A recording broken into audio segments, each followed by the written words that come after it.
So my arms are actually like layers of cover-ups. Like this is like 2 layers of 2 separate cover-ups.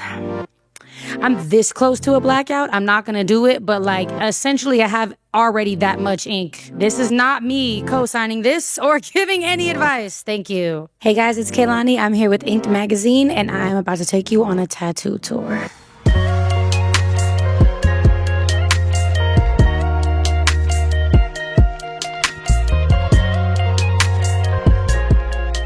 Tell us about your very first tattoo. I was at the park.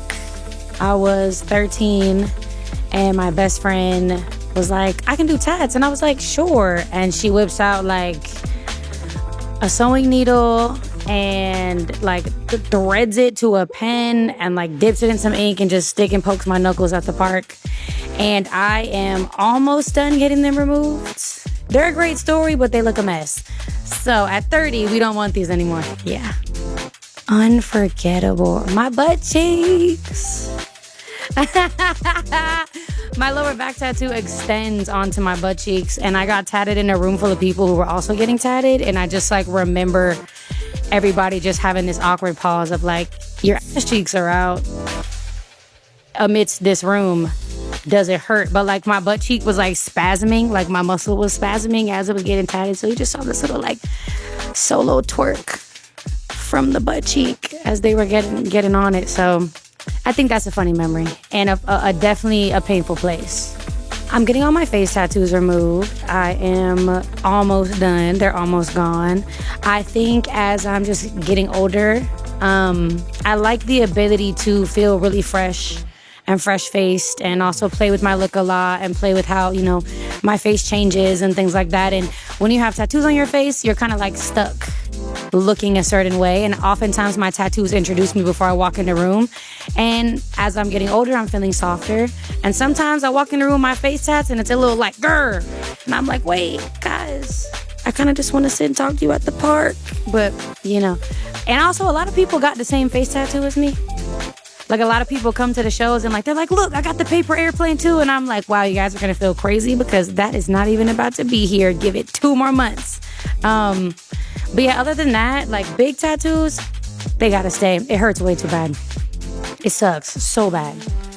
Yeah. Have you ever tattooed yourself or tattooed someone else? I have. I've tattooed a couple other people, but I would never in a million years tattoo myself. I'm not a visual artist. That is not the skill God blessed me with. And it's important to know yourself in that way. But shout out to the other people that let me mess them up. What did you do on? I've tattooed my signature on my tattoo artist. I have a matching tattoo with someone and we tattooed each other.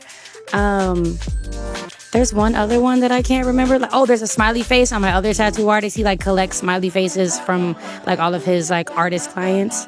But that's about it. Nothing major. Nothing that somebody will be embarrassed of in the future.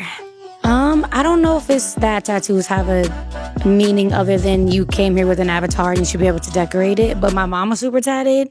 And I always thought like my mom looked really cool and like she went against the grain of, you know, society. And I was down for that. So I don't know. I just like that I'm able to customize how I came here. So out of all of your tattoos, what would you say is your favorite? I think it's the portraits of my parents on my legs. It's just cool. Like they kind of show themselves in really funny little opportune times. Like on my last album cover, it's like me in these pants that have holes all over them and I'm laying on top of this like car.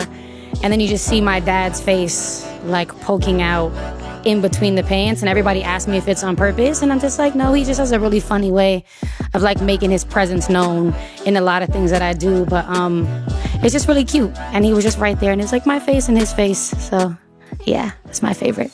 I think I'm just so tatted that like that's what it is. I don't know if it's that I have a specific tattoo that like brings any attention, but I think it's that, whoa, like you see me, you halfway don't expect me to be as tattooed as I am once, you know, layers come off and you can see on my exposed skin. And I think it was just that it's probably different from how my energy is and different from maybe how I am musically. Like I make R&B music, but I'm covered in tattoos. And I think that was a big shocker. It always has been like a big conversation point during my career. Oh, I regret so many tattoos.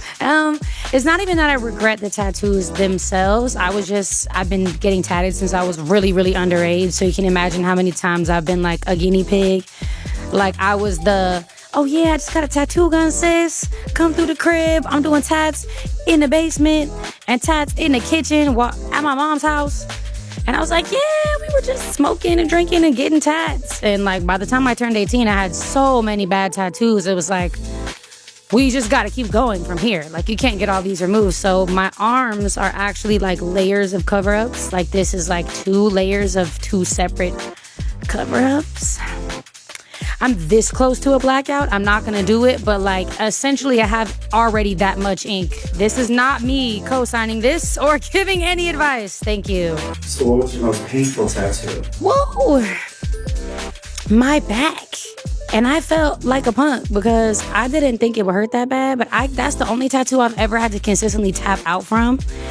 And it's like something about that back rib, like the lower rib cage, and I also have a lot of like muscle, so it was just like hardening up my muscle in my back entirely. And I kept being like, you have to numb me, and she'd be like, I just numbed you. And I'm like, I don't care what that means, numb it again. And she did it in a hotel room on tour.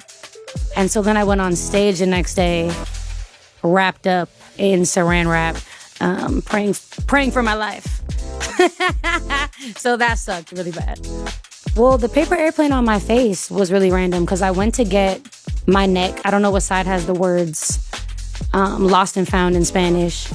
And then I was there and I was like, I don't know if I was feeling super gangster that day or what, but I was like, yeah, we're going to do an airplane on my face. And I was in Germany. And it's actually a way cooler, deeper meaning for me because my old security guard who passed away came with me and like held my hand that day and ended up passing like a couple months later. So really when I think of this tattoo and this tattoo, I just think that he was there like with me through it. But it was definitely random and a lot became a little turnt that day after that and everybody blamed it on my face tattoo. So. Do you have any future plans, tattoos? You know what? I think I'm at that point where like there's definitely no going backwards of any kind. So I just gotta keep going. You know what I mean? But I'm at the sporadic tattoo point. Like I don't think I'm in the like I don't really have much room for like massive planning. It's like fixing the things from when I was 15 and like, you know, making things more cohesive with my body shape and, you know, kind of like decorative things rather than like massive pieces. But I'm also the type of person to like meet somebody walking down the street and they're like, I do tats, and I'm like, show me, and I'm like, yeah, I'll come to your shop right now. So we'll see.